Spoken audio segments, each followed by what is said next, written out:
Hello dear viewers, आप सभी को पता है कि जुलाई मंथ में आपका सीटेट का पेपर है। तो उसी को ध्यान में रखते हुए मैं आप सभी के लिए एक डेमो वीडियो लेकर के आया हूँ मैथ के कुछ क्वेश्चंस का, नंबर सिस्टम का। तो अगर वीडियो अच्छा लगे तो कमेंट करके बताएं, ताकि मैं और भी चैप्टर वाइज वीडियोस को लाता रहूं, ताकि आपकी प्रिपरेशन इतनी अच्छी हो जाए कि आप मैथ में सबसे अच्छा स्कोर करें। तो ये देखें पहला क्वेश्चन, और हर क्वेश्चन को हम बारीकी से समझेंगे। जिसे भी कोई डाउट हो वो कमेंट बॉक्स में ज़रूर बताएं। और जितने भी आपके साथी हैं, मित्र हैं, फ्रेंड्स हैं, सभी को इस वीडियो का लिंक ज़रूर भेजें, ताकि वो भी मैथ में अच्छा स्कोर कर सकें। तो देखते हैं पहला क्वेश्चन। प्रथम विषम प्राकृतिक संख्याओं का योग ज्ञात कीजिए। आपके ऑप्शंस हैं 1000, 1250, 5200, 2500। इसको देखने से पहले यहाँ लिखा हुआ है विषम प्राकृतिक संख्याओं का योग ज्ञात करें, लेकिन इसके पहले आपको एक चीज़ पता होनी चाहिए। अगर किसी भी संख्या, अगर आपसे कहा जाए कि 10 विषम प्राकृतिक संख्याओं का औसत बताइए, तो आप कितना बताएंगे? 10। 8 का बताने को कहा जाए तो आप कितना बताएंगे? 8। उसी तरह से जब इन्होंने कहा कि या फिर आपको 11 का कहा जाए तो आप 11 बताओगे। तो ठीक उसी तरह से जब यहाँ पे कहा गया है कि 50 विषम प्राकृतिक संख्याओं का योग ज्ञात कीजिए, तो 50 विषम प्राकृतिक संख्याओं का औसत कितना होगा? 50 होगा। कितना होगा? 50 होगा। और आपको योग निकालने के लिए औसत गुणे क्या करना होता है? कुल संख्या। आप औसत गुणे कुल संख्या करते ही आपका आंसर कितना आ जाएगा? 2500 आ जाएगा। आपका आंसर 2500 आ गया। ये शॉर्टकट मेथड है, लॉन्ग जाएंगे बहुत दिक्कत होगी। ऐसा करने से देखिए, ये कॉन्सेप्ट दिमाग में हमेशा रखिएगा। जब भी आपसे इस तरह का क्वेश्चन पूछेगा तो सबसे पहले आप दिमाग में हिट करिएगा कि उसका औसत हम पता कर लें। औसत गुणे कुल संख्या आप कर देंगे तो आपका आंसर आ जाएगा। कंफर्म है? चलिए अगला क्वेश्चन आगे है। किसी संख्या का 1/9 उस संख्या के 1/10 भाग से 4 अधिक है, संख्या ज्ञात कीजिए। अब मैं ये कहूँ कि मेरे पास कुछ पैसे हैं, मेरे पास ये मैं हूँ, ये मैं हूँ, और ये आप हो, ये आप हो। अब हमने कहा कि मेरे पास आपसे 100 रुपये अधिक हैं, आपसे 100 रुपये अधिक हैं। तो मेरा सेंस क्या है कि हम दोनों के बीच में डिफरेंस कितने का हुआ? 100 रुपये का। मीन्स अगर मेरे पास 400 रुपये थे, 400 रुपये, तो आपके पास 300 रुपये रहे होंगे। देखिए मेरे पास 100 रुपये आपसे ज़्यादा हैं कि नहीं ज़्यादा हैं, और हम लोगों के बीच का डिफरेंस कितना है? 100 रुपये। मतलब अगर मैं आपसे 100 रुपये अधिक हूँ, इसका मतलब हम दोनों के बीच में डिफरेंस कितने का है? 100 रुपये का है। तो वही इस क्वेश्चन में आपको अप्लाई करना है। इस क्वेश्चन में भी यही कह रहा है कि कोई एक भिन्न है, फ्रैक्शन है, संख्या है, कोई एक संख्या है। हमने कहा वो संख्या x थी, x का 1/9 और उसी x का 1/10 जो है वो कितना है? अधिक है? 4 अधिक है। मतलब दोनों के बीच का डिफरेंस कितना है? x के 1/9 और x के 1/10 के बीच का डिफरेंस कितना है? 4 है। अब इसको सॉल्व आप करोगे तो ये कितना आएगा? यहाँ से 10x minus 9x upon 90 equal to 4 आएगा। इसको सॉल्व करोगे आप, x बाई 90 इक्वल टू 4 आएगा। 10x माइनस 9x क्या हो जाएगा? x upon 90 equal to 4। तो ये क्या आएगा यहाँ पे? x अपान 90 इक्वल टू 4, और क्रॉस मल्टीप्लाई हो जाएगा इसका, यहाँ पे मल्टीप्लाई हो जाएगा, और यहाँ पर आप 1 करते हो तो ये तो x की वैल्यू कितनी हो जाएगी? 360 हो जाएगी। तो जब भी इस तरह का आपसे क्वेश्चन पूछा जाए कि ये संख्या इस संख्या से इतनी अधिक है, तो सेंस इसका ये होता है कि इन दोनों के बीच का डिफरेंस उतना है। तो ज़्यादा में से कम को आप क्या कर देंगे? माइनस कर देंगे। नेक्स्ट क्वेश्चन, दो संख्याओं का योग तथा गुणनफल क्रमशः 12 तथा 35 है, इनके व्युत्क्रमों का योग क्या होगा? तो जैसा ये कह रहा वैसा हम करते चलें। कह रहा संख्या का योग, हमने कहा एक संख्या x है, दूसरी संख्या y है, इसका योग कितना है? 12 है। आगे कहता है कि इसका जो है गुणनफल वो कितना है? 35 है। चलिए, इन्होंने कहा इनके व्युत्क्रमों का योगफल कितना हो। अभी x और x प्लस वाई था। अब ये क्वेश्चन में कह रहा है कि 1/x प्लस 1/y की वैल्यू क्या होगी? ये क्वेश्चन है। तो रख दीजिए, इसी को सॉल्व कर लेते हैं। यहाँ से इसको सॉल्व करेंगे इसका यहाँ मल्टीप्लाई, इसका यहाँ मल्टीप्लाई, मतलब एलसीएम ले लेंगे तो ये हो जाएगा वाई प्लस एक्स अपान एक्स, वाई प्लस एक्स। अब देखिए एक्स प्लस वाई की वैल्यू यहाँ से ये गिवन है, यहाँ क्या रख देंगे 12 रख दिया, 12 रख दिए, और यहाँ से एक्स वाई की वैल्यू भी गिवन है 35। तो आपका आंसर क्या आएगा 12/35। ये रहा आपका आंसर नंबर डी, 12/35। ये आंसर सही हो गया। फिर से एक बात देखिए, जब भी आपसे इस तरह का क्वेश्चन पूछेगा तो जो कह रहा है आप उसे लिखते चलेंगे। उन्होंने कहा है कि x प्लस वाई की वैल्यू दे रखा था 12 और एक्स वाई की वैल्यू उन्होंने दे रखा था 35।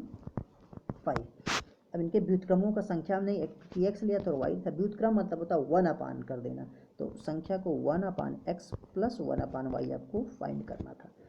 इसका एलसीएम लेंगे, एक्स और वाई का एलसीएम एक्स वाई आएगा, यहाँ से x को डिवाइड करेंगे तो x कट जाएगा और यहाँ पर y बचेगा। इसी तरह ये y से y डिवाइड हो गया, यहाँ पर x बचा। अगला स्टेप है, अब x प्लस वाई की वैल्यू आपको पता है कितनी है 12, और x प्लस वाई की वैल्यू x इंटू वाई की वैल्यू कितनी है 35। तो ये 12/35 आंसर नंबर डी आपका सही हो गया। चलिए नेक्स्ट देखेंगे, 75 से 97 तक सभी प्राकृतिक संख्याओं का योग। अब देखिए इसे कैसे करेंगे, तो जब भी आपसे इस तरह के क्वेश्चंस को पूछा जाएगा, जब भी पूछा जाए तो आपके दिमाग में एक बात आनी चाहिए, जब भी इस तरह का क्वेश्चन पूछा जाए कि शॉर्टकट मेथड क्या हो सकता है। तो अगर आपको ये पता चल जाए कि 75 से लेकर के 97 तक के बीच में से यहाँ से शुरू करें और यहाँ तक कुल कितनी संख्या है, तो आप एक फार्मूला यहाँ पे रखोगे a plus L upon 2 into N. इस फार्मूले का यूज आप करोगे तो ये आपका आंसर आ जाएगा। ये कहीं भी आपका अप्लाई हो सकता है। अगर आपसे कहा जाए 15 से लेकर के 25 तक, या 15 से लेकर 75 तक, या 25 से लेकर के 80 तक क्रमागत पूछेगा तो ये फार्मूला आपको अप्लाई कर देना है, बशर्ते आपको यन पता होना चाहिए। तो यन कैसे पता करते हैं, आइए इसको देखते हैं। एन निकालने का फार्मूला है, एन का जो फार्मूला है वो है L equal to A plus L equal to A plus N minus 1 into D. अब देखिएगा ये फार्मूला है, इसे आप ध्यान दीजिएगा, नोट कर लीजिएगा, कॉपी में कहीं भी नोट कर लीजिएगा। आपको अगर जैसे नंबर पूछा जाए कि टोटल कितने नंबर हैं, जैसे हमने कहा कि अगर 18 से आप शुरू करें और लगभग 68 तक, आपने 18 से शुरू करके 68 तक आप जाते हैं तो कुल कितने नंबर होंगे, तो ऐसे पता करने के लिए ये फार्मूला है।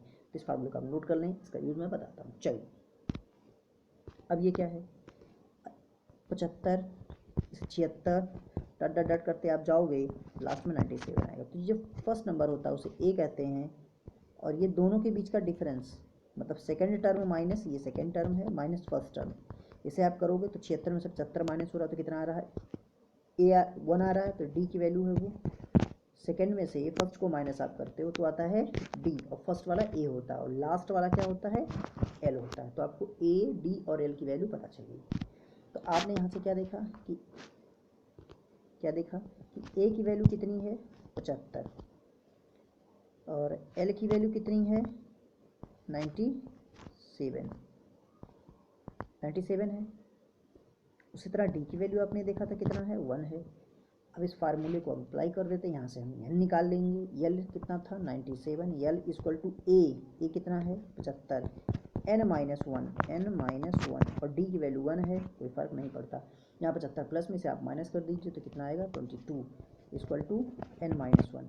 तो यहाँ से एन की वैल्यू आ गई 23, एन की वैल्यू 23 आ गई। यही हमने कहा था कि आपको एन पता करना है। जैसे ही आपको एन पता चल जाए, अभी आप लोग को थोड़ा लेंदी लग रहा होगा, लेकिन जब आप लोग को फार्मूला याद हो जाएंगे, कॉन्सेप्ट क्लियर हो जाएगा तो चीज़ें नॉर्मल लगेंगी। अब एन की वैल्यू पता चल गई तो नेक्स्ट फार्मूले को अप्लाई आप कर दोगे। कौन सा फार्मूला, ए plus L upon 2 into N. इस फार्मूले को अप्लाई कर दीजिए और संख्याओं का योग पता कर लीजिए। ए कितना है 75 प्लस एल कितना है 97/2 और इसका इंटू क्या हो जाएगा, इंटू में आपको हमने कहा था एन इतना कितना था 23। अब देखिए इसको जोड़िए, 2 हो गया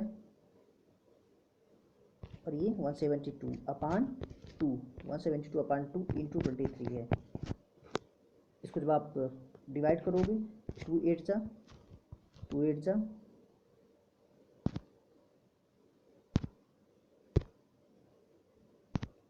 2 8 जा और 2 6 जा 86 और 86 से 23 को मल्टीप्लाई करोगे, 86 से 23 को मल्टीप्लाई करोगे तो 8